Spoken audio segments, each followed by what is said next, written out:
함께 가는 교회 세 번째 시간, 하나님은 우리를 어떻게 생각하실까요? 라고 하는 제목으로 함께 말씀을 나누기를 원합니다. 수년 전 한 TV 프로그램에서 있었던 이야기입니다.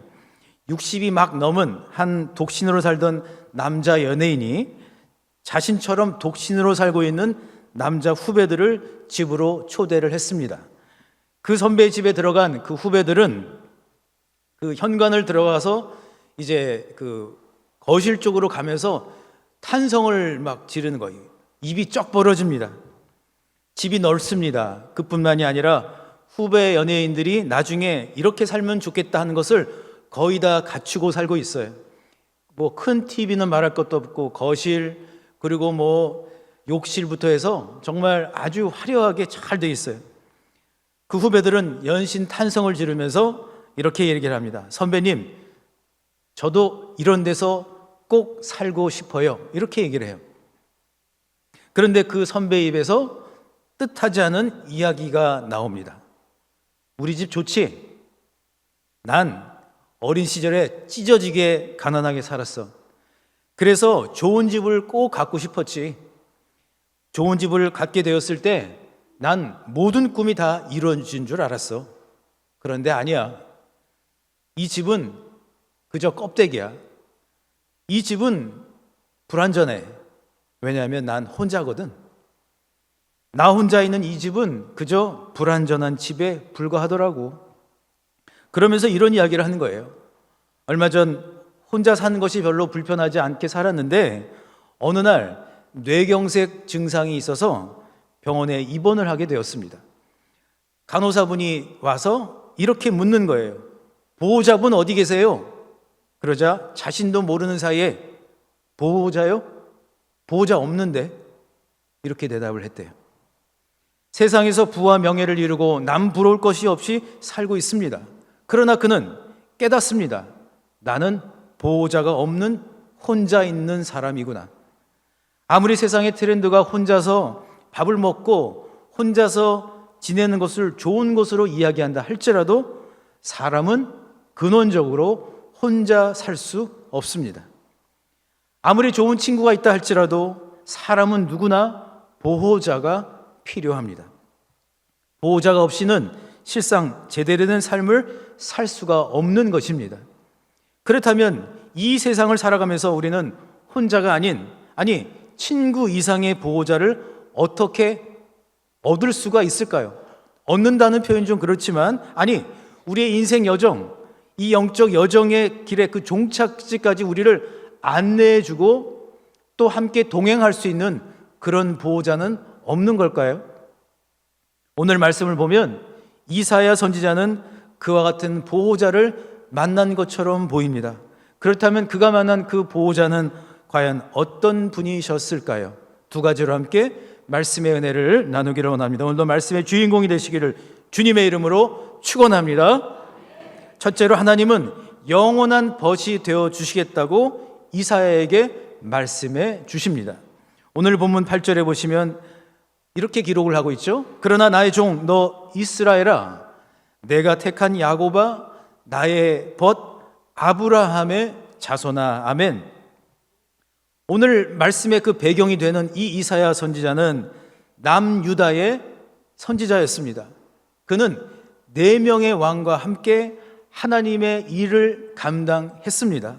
우시야, 요담, 아하스, 그리고 히스기야에 이르기까지 무려 4대에 걸친 남유다의 왕들과 함께 하나님의 말씀을 전하고 하나님의 계획을 그들과 함께 이야기했습니다.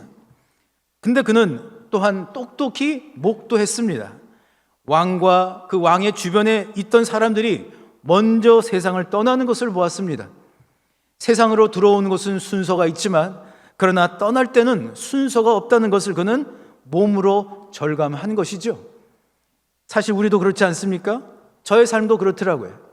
함께 삶을 나누던 가족들 또 친구들이 먼저 세상을 떠나는 걸 보면 참 인생이 허무하고 허전한 것이구나 하는 생각을 할 때가 있습니다. 이사야 선지자는 누구보다도 이와 같은 인생의 어떤 허전함, 어떤 삶의 끝모를 허무함, 이런 것들을 느꼈던 것이죠. 이스라엘 백성들이 오랫동안 포로로 잡혀가서 포로 생활을 하면서 그들의 긴 인생의 그 버거운 일들, 또 예기치 않은 많은 여러 가지 일들 속에서 그들은 고단한 인생을 살고 있었지요. 그런데 그것보다 실상 더 힘이 들었던 것, 아니 이 이사야 선지자가 정말로 힘이 들었던 것은 이렇게 허무하게 혼자 남아있는 것인가? 혼자인가 하는 것을 그는 수없이 생각하며 살고 있었습니다. 그러던 어느 때입니다. 그가 그 마음을 갖고 기도하는 가운데에 하나님이 그를 향해 이렇게 말씀을 하시는 거예요. 나의 종 너 이스라엘아, 나의 벗 아브라함의 자손아. 오늘 본문 8절에서 사용되고 있는 이 벗이라고 하는 단어는 아하브라고 하는 히브리어입니다. 이 아하브에는 두 가지 큰 뜻이 있는데, 첫 번째는 사랑하는 사람, 그리고 두 번째 뜻은 절친, 그러니까 정말 가까운 친구를 의미합니다. 그러니까 하나님께서는 지쳐있는 이 이사야를 향하여 너는 그저 내 일을 감당하는 일꾼이 아니야. 너는 그저 내가 너에게 하라고 한 그 일들만 하는 그러한 종이 아니야. 너는 단순히 일을 위해 사는 사람이 아니라 오히려 너는 나의 친구야, 벗이야, 이렇게 말씀을 하는 거예요. 사랑하는 성도 여러분, 한 번쯤은 경험해 보셨겠죠? 업무나 또는 일로 만나는 사이는 어떻죠? 그 일이 끝나면 그 관계도 끝이 납니다. 그러나 관계로 만나면, 서로 좋아서 만난다면 그 관계는 어떻게 되죠? 계속 지속이 되고 더 서로를 알아가게 되고 더 그 사이가 깊어지게 되지요. 만일 우리가 하나님과의 관계 가운데 있는데, 나와 하나님과의 관계가 만일 나의 필요를 채우는 조건으로만 내가 하나님을 만나고 있다면 어떤 일이 일어날까요? 그 조건 속에서만 나의 하나님이 되시는 겁니다. 내가 병이 낫기를 바라는 그것만 가지고 하나님과 관계를 맺는다면 내가 병이 회복이 될 때에 하나님과의 관계는 끝이 나 버릴 겁니다. 내가 지금 물질적으로 궁핍한 가운데 있는데, 만일 내가 물질적으로 채워지는 것이 나와 하나님과의 관계라면, 내가 물질이 채워졌을 때 나는 하나님과의 관계를 끊게 될 것입니다. 더 이상 하나님과 깊은 관계 속으로 들어갈 수가 없다는 것이죠. 야곱이 하나님에 대해서 깨닫게 된 것이 바로 이것입니다. 그는 아버지 이삭을 관계로 생각을 하지 않았습니다.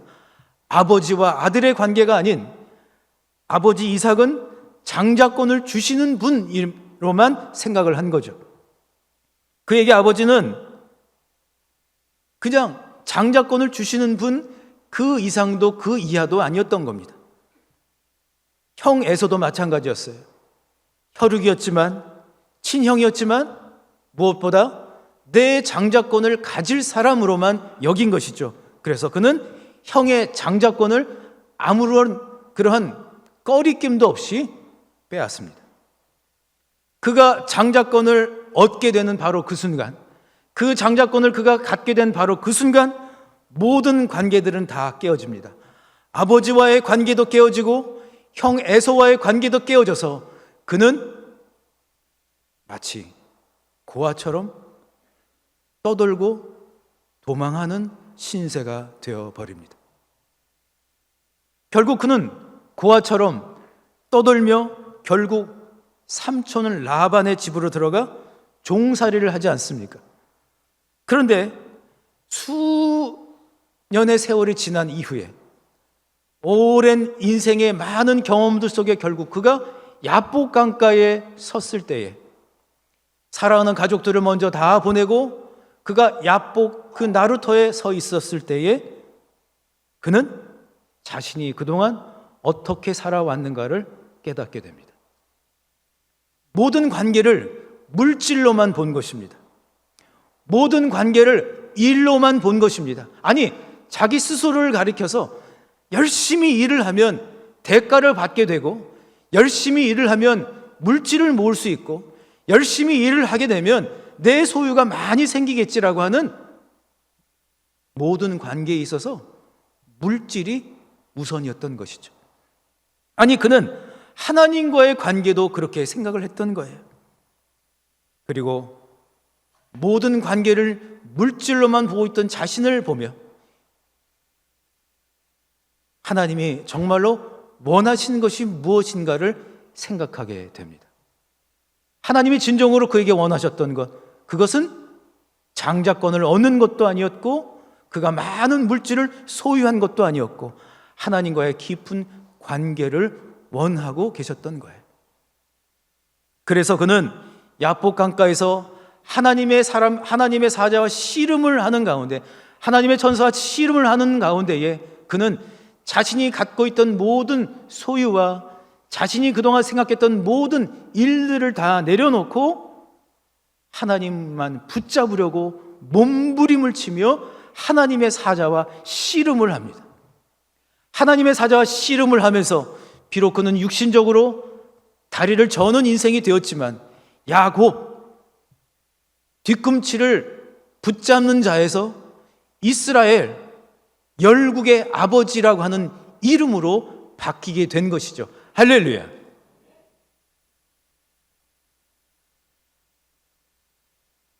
말씀을 묵상을 하면서 마치 그 야곱의 심정을 알게 되었고, 또 야곱이 야복 강가에서 하나님을 만난 것처럼 저 역시 말씀을 묵상하는 가운데 생각하게 된 게 있어요. 하나님은 저를 사역자로 먼저 부르신 것이 아니라, 하나님 저를 일을 시키기 위해서 부르신 것이 아니라, 하나님은 하나님의 자녀로서 하나님과의 그 친밀한 관계 속에서 하나님만이 주실 수 있는, 아니 고아가 아니라, 아니 그 누구도 보호자가 되어줄 수 없는 이 세상 가운데 진정한 영원한 보호자가 되어주시겠다라고 약속을 하고 계신 거예요. 우리는 때때로 인생을 살면서 친구를 찾습니다. 친구를 그리워합니다. 그리고 점점 나이가 들다 보면 그 가족들도 친구들도 나보다 먼저 이 세상을 떠나는 일들이 일어납니다. 그럴 때 우리는 인생의 덧없음을 때때로 느끼죠. 그런데 여러분, 그때 느껴지는 그 허무함, 그때 느껴지는 그 허전함, 이것이 끝이 아니라고 오늘 하나님은 말씀하고 계세요. 하나님이 저와 여러분의 영원한 벗이 되어 주시겠다라고 약속하고 계십니다. 할렐루야. 여러분, 구원받은 하나님의 백성에게는 놀라운 특권이 있습니다. 아니, 특별한 권리가 있습니다. 그것은 예수 그리스도를 통해서 얻은, 그 구원을 통하여 이미 얻은 하나님의 자녀, 또 하나님의 영원한 벗이라고 하는 거룩한 이름표를 이미 받은 줄 믿습니다. 그래서 이렇게 여러분 준비를 했어요. 1부, 2부 때는 준비를 안 했는데 이렇게 제가 준비를 해갖고 왔어요. 크게. 지금 여러분의 그 가슴 깊은 곳에는 하나님이 이렇게 이름표를 주신 거예요. 누구라고요? 나는 하나님의 영원한 벗. 최봉규 장로님 소리만 제일 크게 들리네. 다른 분들은 자녀가 아니신가요?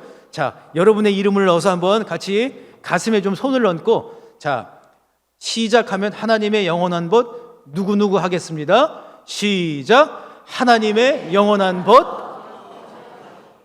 믿으십니까? 아멘. 하나님께서는 이미 하나님의 벗이라고 저와 여러분을 분명히 하나님께서는 확증시켜 주신 거예요. 인쳐 주신 거예요. 그런데 그 하나님은 구체적으로 또 어떤 분이세요? 땅 끝에서부터 땅 모퉁이까지 함께 하시는 분이라고 말씀을 하고 있습니다. 오늘 본문 9절에 보시면 내가 땅 끝에서부터 너를 붙들며 땅 모퉁이에서부터 너를 부르고, 이 구절을 묵상을 하면서 그냥 감동이 되어서 좀 울컥하는 게 있었어요. 가만히 보니 저는 땅 끝에도 가봤습니다. 제주에서도 살아봤고, 또 저는 땅 모퉁이 저 먼 곳도 가봤습니다. 미국에서 또 그 생활을 했어요. 땅이 시작되는 곳에서부터, 그리고 땅 구석구석에서 나는 너와 함께 했다. 나는 너와 함께 했어.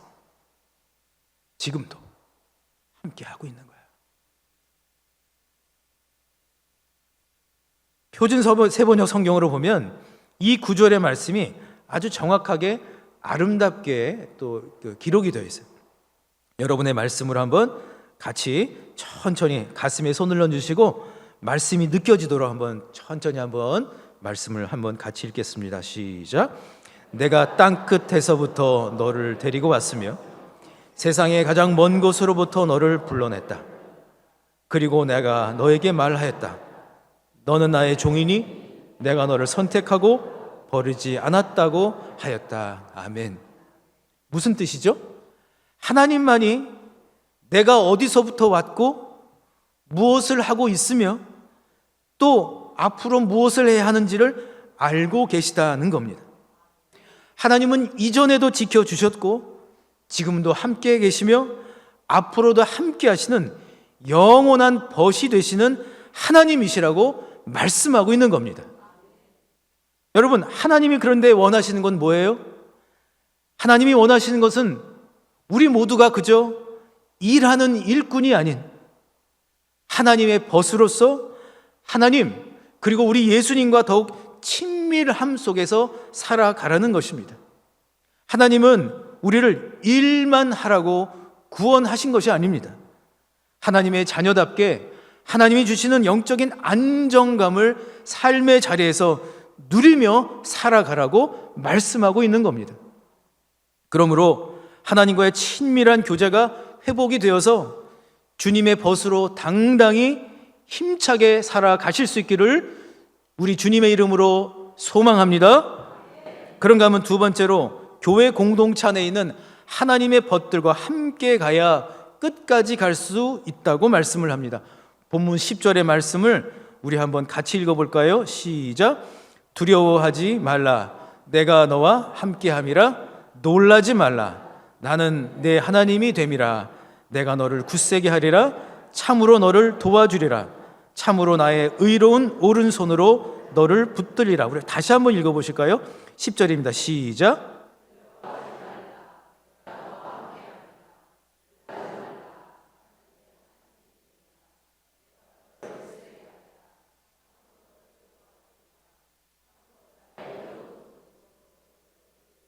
아멘.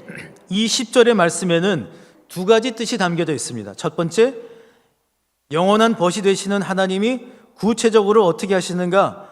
두려워하지 않은 인생이 되게 해주시고 놀라지 않게 해주시고 더 나아가 굳세게 해주시고 꼭 붙잡아 주시는 그러한 영적인 보호자와 벗이 되어 주시겠다고 선포하고 계신 거예요. 그리고 두 번째, 우리가 교회에 모여서 예배하고 기도하고 함께 삶을 나누는 것은 서로가 하나님의 벗임을 알고 존중하며 서로 돕는 것이라는 거예요. 수년 전 베트남 하노이 응호아라는 마을에서 매우 특별한 결혼식이 열렸습니다. 왼쪽 다리가 없는 신랑, 오른쪽 다리가 없는 신부가 사랑을 하고 결혼을 하게 된 것입니다. 아내 투는 10살 때 사고로 오른쪽 다리를 잃었습니다. 한편 남편 되는 바오는 아열대 지방의 풍토병에 걸렸다가 제대로 치료를 못 받아서 2012년에 왼쪽 다리를 절단해야 했습니다. 그 당시 남편 바오의 나이가 19살이었습니다. 한참 그 젊음의 열정을 불태울 시기에 그런 일이 일어난 거예요. 그런데 이 두 사람이 처음 만나는 것은 장애인 단체 활동을 통해서였습니다. 두 사람은 만나자마자 서로 운명의 짝임을 느끼게 되었어요. 저 사진을 보시는 것처럼 혼자면 불완전해 보이지만 어떻게 저렇게 기가 막히게 서로 맞아 완전히 꼭 맞춰지는 거예요.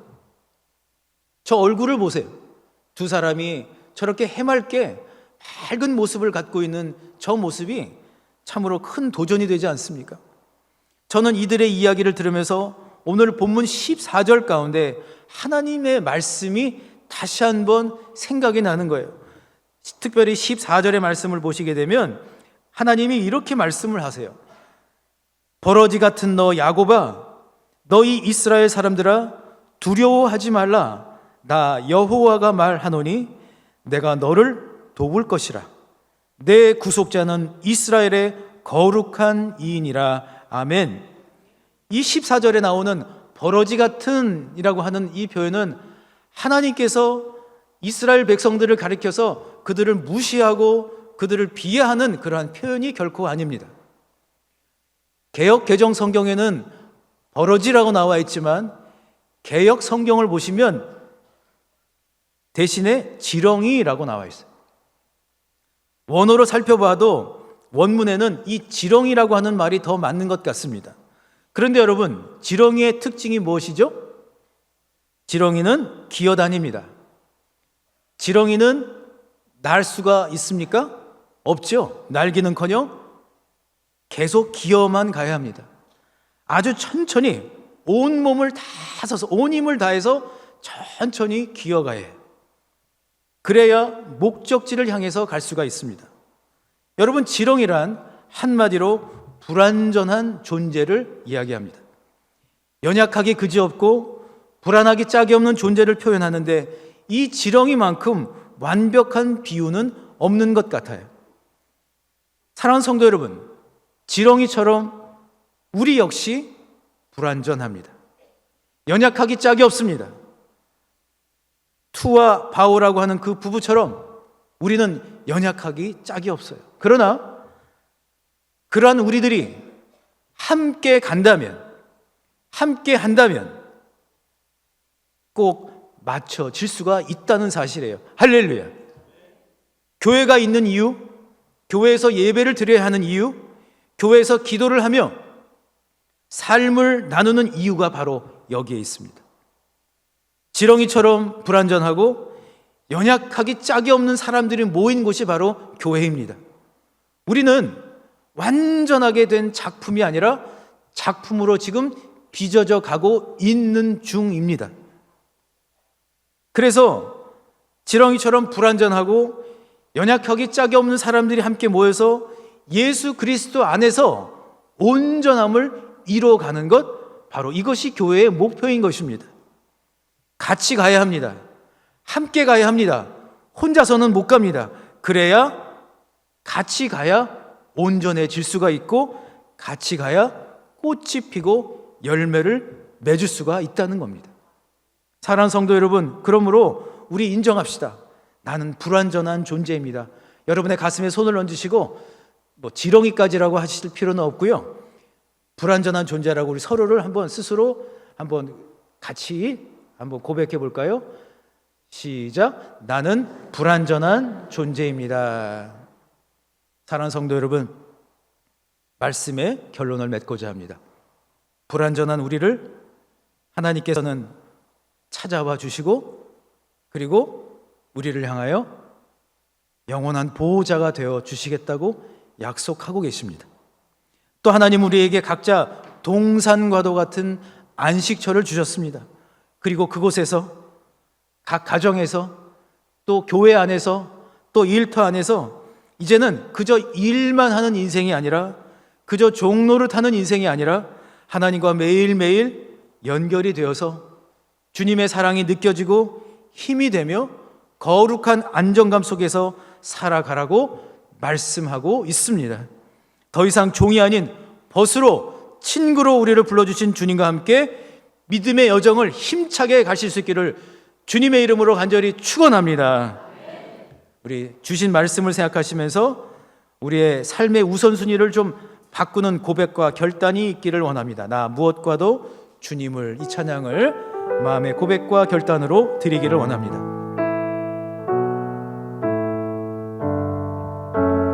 가슴에 손을 얹으시고 함께 고백하며 나아갑니다. 나 무엇과도 주님을 바꾸지 않으리. 다른 어떤 은혜 구하지 않으리. 오직 주님만이 내 삶의 도움이시니 주의 얼굴 보기. 우리 처음부터 다시 한번 고백합니다. 나 무엇과도 주님을 바꾸지 않으리.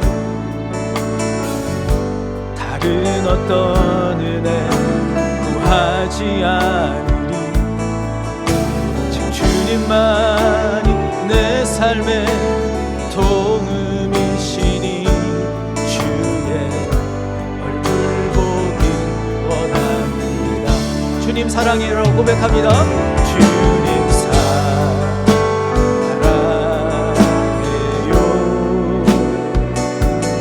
온 마음과 정성 다해 하나님의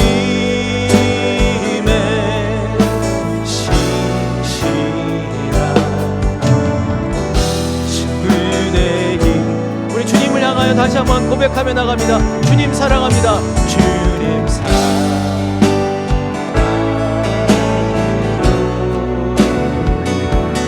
온 마음과 정성 다해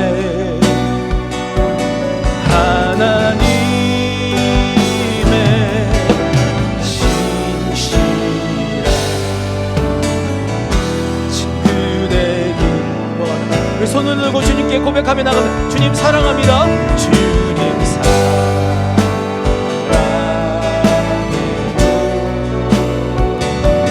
온 마음과 정성 다해 하나님의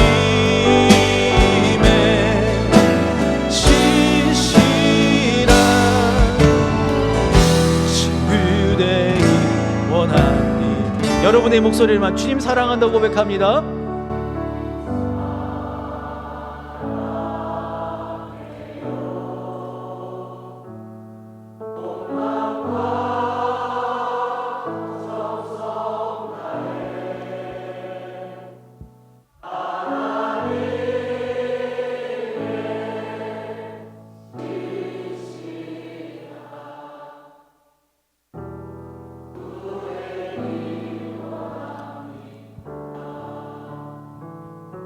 아멘.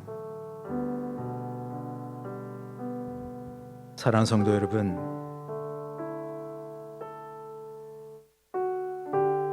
친구도 떠나고 사랑하는 이도 떠나고 그와 같은 일들을 경험할 때에 우리 주님이 우리 사랑하는 성도님들 향하여 말씀하세요. 내가 너의 영원한 보호자가 되어줄게. 내가 너의 영원한 벗이 되어줄게. 나와 함께 더 깊은 친밀함 속으로 들어가서 나만이 줄 수 있는 기쁨과 충만함과 그리스도의 근원적 그 기쁨을 누리며 살아가라고 말씀하십니다. 더 나아가 우리가 교회 공동체로 모인 이유는 일을 하기 위해서, 능력을 발휘하기 위해서가 아니라 서로 하나님의 벗으로 존중해주고 더 깊은 친밀함 속에 주님의 작품으로 빚어져 가는 것이라고 말씀하세요. 우리 이 시간 기도할 때 주님 나의 영원한 보호자가 되어 주시고 주님 주시는 그 귀한 충만함과 기쁨을 누리며 서로 세워주는 믿음의 사람 되게 하여 주십시오라고 함께 기도하시겠습니다. 주님,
사랑의 하나님,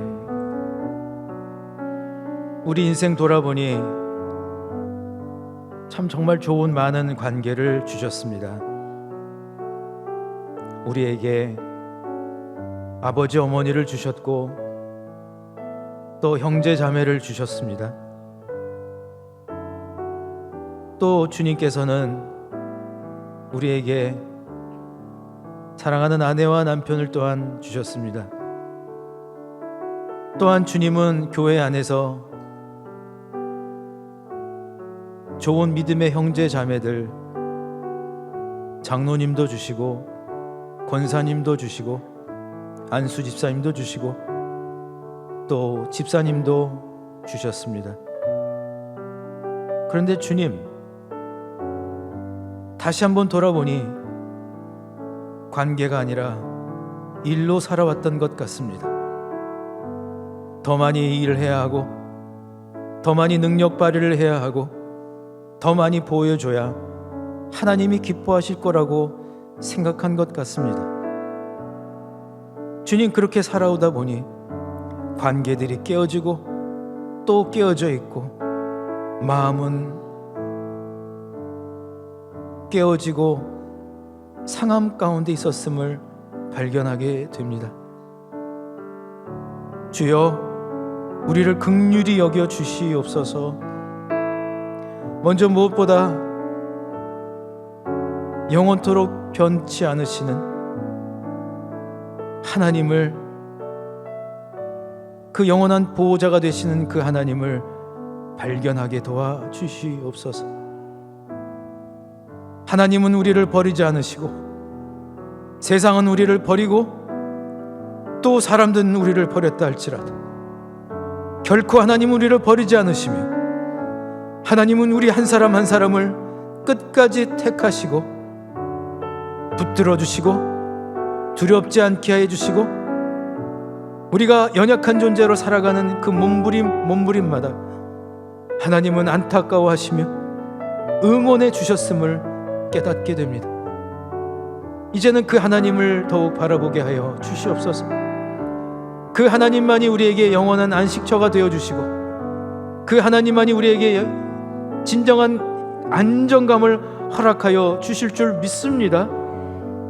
사람이 줄 수 없는 안정감, 또한 그 세상 그 어떤 것도 줄 수 없는 근원적 기쁨이 되시는 주님의 기쁨이 우리 안에서 다시 살아나게 도와 주시옵소서. 주여, 가정에서도 또 하나님 사랑하는 자녀들과 또 배우자가 일로 만나는 일이 없도록 도와주시고 서로를 주님의 마음을 담아 주여 진정한 관계로 볼 수 있도록 도와주시옵소서. 교회 안에서도 하나님, 우리가 서로 직분자로서의 그 관계가 아니라 하나님의 벗으로 그분을 존중해드리고 또 존중받는, 그래서 부족한 우리들이 함께 아름다운 공동체를 만들어가 진짜 주님이 우리에게 맡겨주신 것, 이 지역사회 가운데 참으로 어려운 이들을 주여 그대로 볼 수 있는 그러한 긍휼의 마음이 우리 가운데 회복되기를 소망합니다. 주님, 이 예배가 끝나고 우리의 삶의 자리로 돌아갈 때에도 먼저 우리가 한 주간 동안 하나님의 그 친밀한 사랑을 우리의 삶의 자리에서 느끼며 살게 도와주시옵소서. 하나님의 사랑이 우리를 감싸고 하나님의 사랑이 우리를 붙잡아 주시고 하나님이 나를 얼마나 사랑하시는가를 느끼고 또 느끼며 그 안에서 진정한 행복을 누리게 하여 주시옵소서. 우리 사랑하는 성도님들이 그와 같은 인생을 살기를 소망합니다. 한 분도 빠짐없이 주여, 주님이 주시는 놀라운 그 영적인 안정감을 되찾게 하여 주시옵소서. 이번 한 주간 가운데 악한 사단마귀 우리의 마음을 하나님 흔들어 놓지 못하도록 도와주시고 하나님의 자녀로 살아가는 주여 그 특권을 누리며 살아갈 수 있도록 도와주시옵소서. 이제는 우리 주 예수 그리스도의 은혜와 하나님의 크신 사랑과 성령의 교통하심이 그저 종이 아니라 벗이라 불러주시며 도와주시고 붙잡아 주시겠다고 약속하신 그 하나님의 손을 꼭 붙잡고 하나님의 벗답게 살기로 다짐하는 모든 주의 백성들 위해 지금부터 영원토록 함께 하시기를 간절히 축원하옵나이다. 아멘.